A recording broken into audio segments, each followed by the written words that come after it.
Hey everyone, it's Tony here with Nerds Never Sleep, and it's time again for another weekly roundup. That's right, guys. This is the time of the week where I bring you in and show you all the statues, figures, and collectibles that I highlighted on the channel over the past week using things like YouTube Shorts, Instagram Reels, and TikToks, as well as photo galleries on other social platforms. So, before we get into things, I'm going to address the elephant in the room. And yes, it is a very, very small week this week. So the reason for that is if you have been keeping up to date on the channel over the past week, it has been kind of crazy up in my area lately.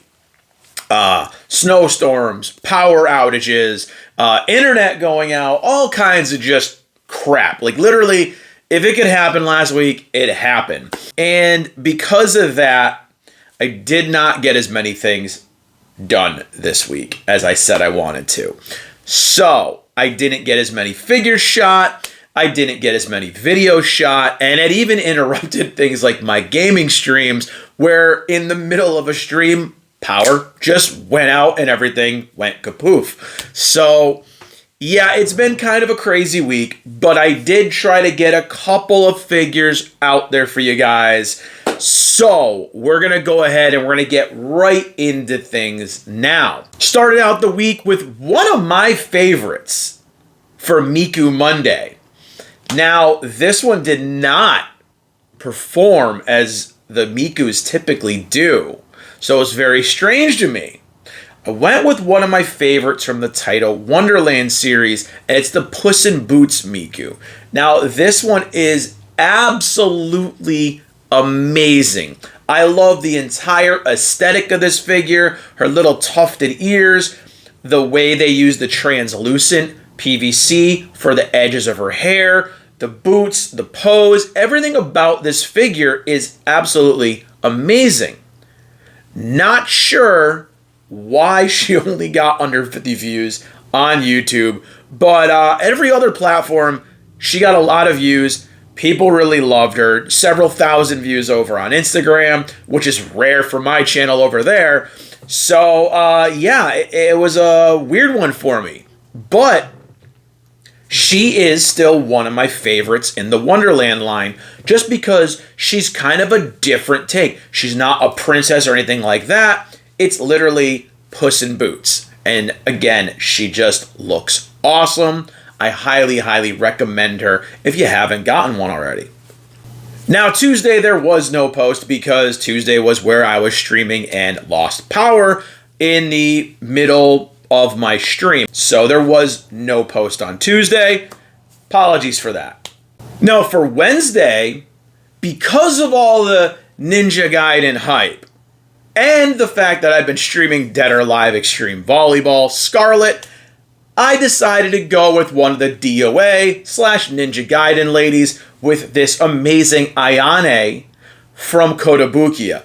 Now, this is a part of a line they did back with the original Ninja Gaiden kind of remake 3D game. And there were 4 of them in the set. It was Ryu, it was Ayane, it was Rachel, and it was Kuria, I believe is how you pronounce her name. It's been a long time. Amazing, amazing quality, especially for it being as old as it is. Still holds up to this day. And, you know, I thought it was fitting because, again, I've been also streaming Dead or Alive Extreme Volleyball Scarlet. And it's been some very, very fun streams. So, Ayane fit the bill perfectly for my waifu of the week. And going from one pretty character to another for Reincarnated on a Thursday, I went with the boy himself, the Demon Lord Rimuru. This is one of the cooler of the prize figure, aka the more affordable figures that you can get for Rimuru. This is part of the Otherworlder Plus series by Ben Presto, and it is the Demon Rimuru version. Now, the thing I love about this is the base. The base just steals the show here. We don't have a standard black base with a little post sticking up that jams into them. This base has a dynamic little slime effect going, even with a small slime Rimuru shooting off of the base. Absolutely love it, and I wish more prize figures would do things like this by having a more dynamic base. The wings came out great. His pose is dynamic. He's in an action pose. All of it looks fantastic, and for the fact that it's only a $25-ish prize figure, I want to say, is damn impressive. And he still holds up as one of my favorite Rimuru prize figures to date. He's even on par with some of the other things like the Kuji figures. So if you can get one of these, I do highly recommend it. Now, to prematurely finish out the week this week, I know a lot of people are talking about a new D+ show called Friendly Neighborhood Spider-Man. Watched a few episodes, wasn't a fan of it.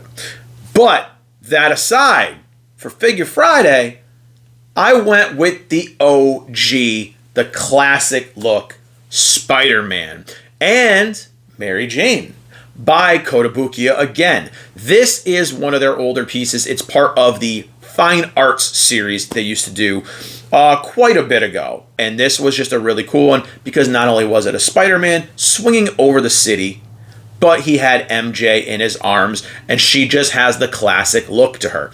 I absolutely loved it. I remember I saw this at a comic shop that I used to attend all the time that was going out of business, and I was like, that's coming home with me. And I had to pick it up. It was previously displayed when I bought it, and I never noticed it until I saw another one of these, but mine actually had a little piece of webbing right here that was broken off of it. Never knew, but again, I got it for a very, very good price, so still can't complain. The statue itself is polystone resin and looks incredible even now when sizing it up with other pieces from like Sideshow and stuff like that. I absolutely think it's a fantastic piece. The dynamic base with the New York cityscape underneath and just the classic look of Peter and MJ, which we don't really get as much anymore as we used to.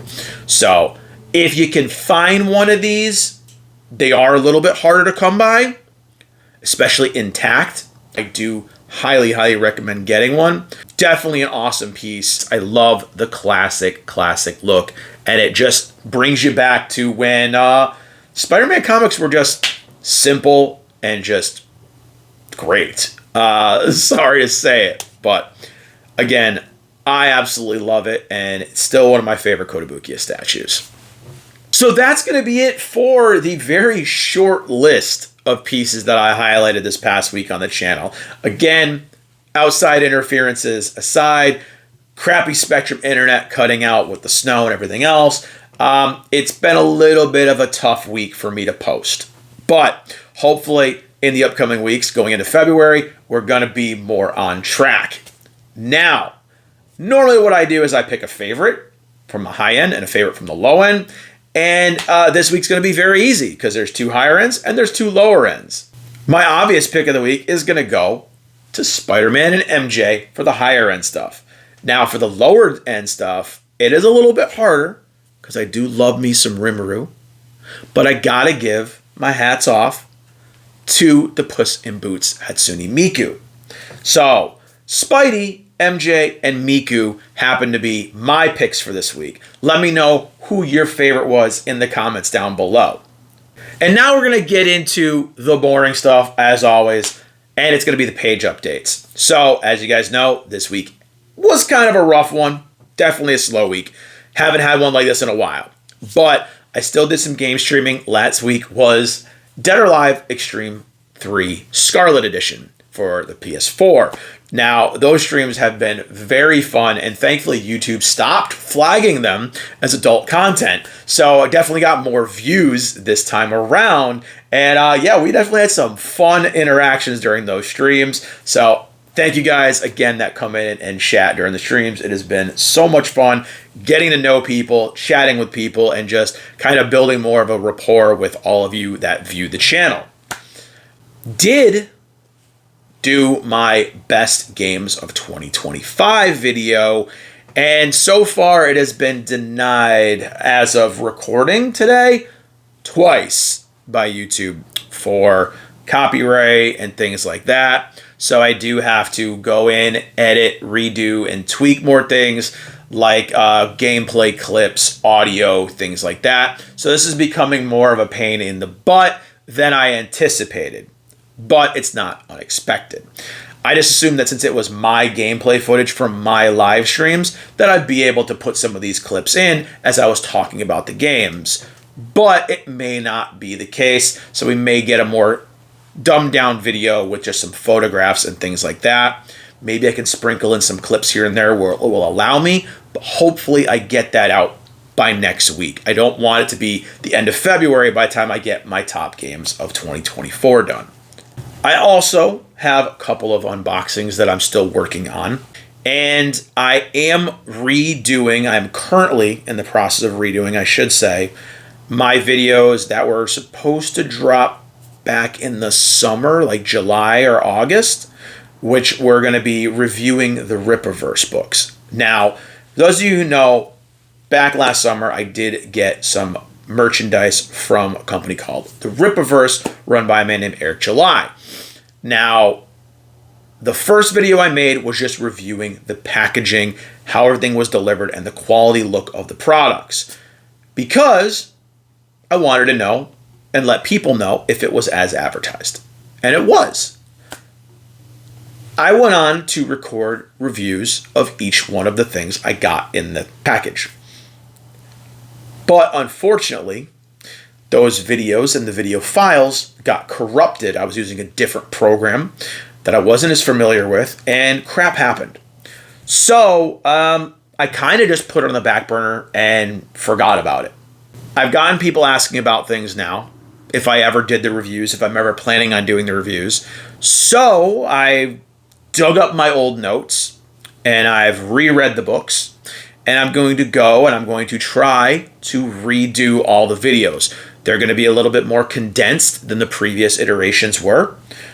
So you guys can expect to see a full review of ISOM issue 1 and 2 in one video, Alpha Core issue 1 in one video, and Yaira and the Rippazine going into one together. Because when I did purchase the books, that was the bundle that it all came in. It was during the Yaira launch. So those should be coming up over the next few weeks. I know it's way, way, way behind, but people asked for it, so I'm going to actually go and re-record those videos. So you got to bear with me. Give me a little bit of time on it, because creating and editing the videos does take a while when you have a full-time job to boot. And as far as things on the streaming side goes, of course, we are currently trying to finish up Visions of Mana, because that game went from being up here to kind of going down quite a bit in my thoughts on the game, and I can give my opinions after I beat the game.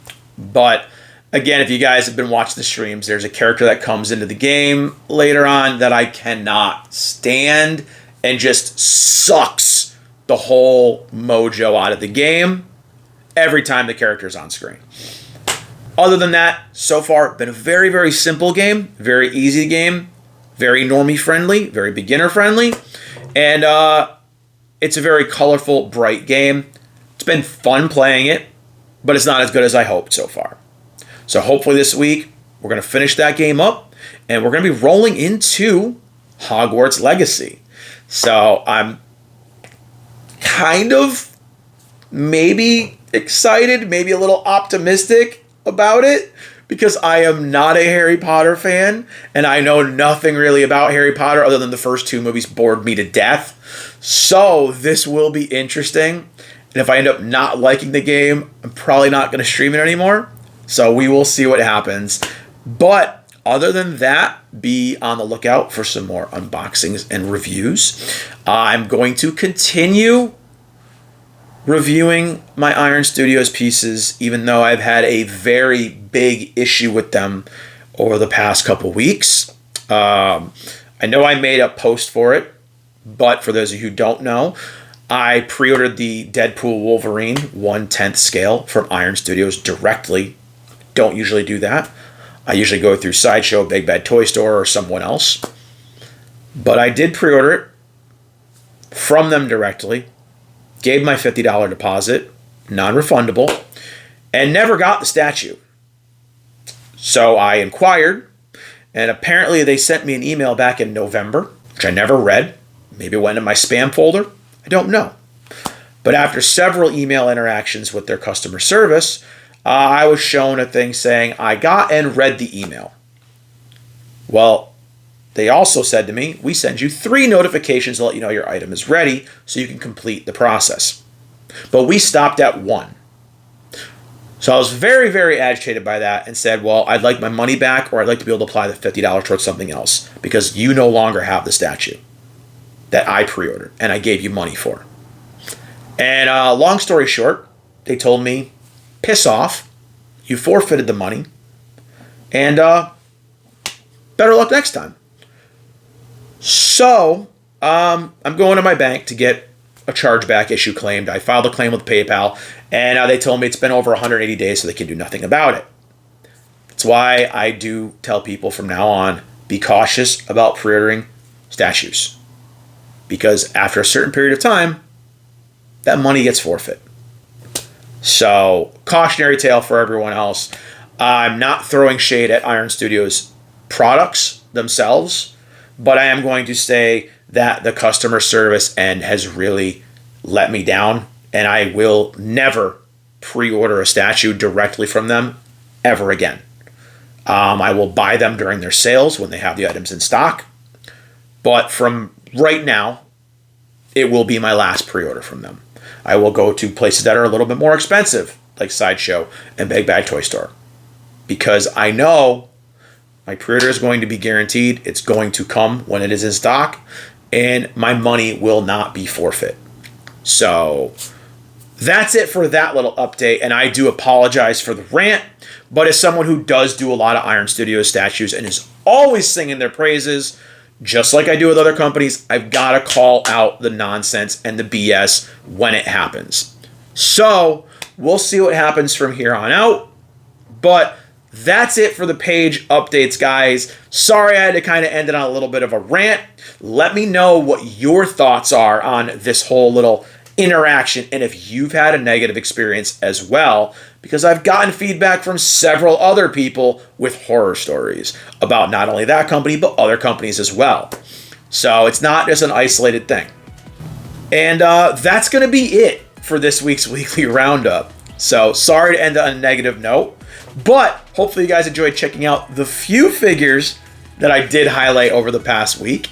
If you did like this video, do me a solid, click that like button, click the subscribe button, click the share button, spread the nerdiness, follow on all the social medias. The links are down in the description below, and I'll see you all next time.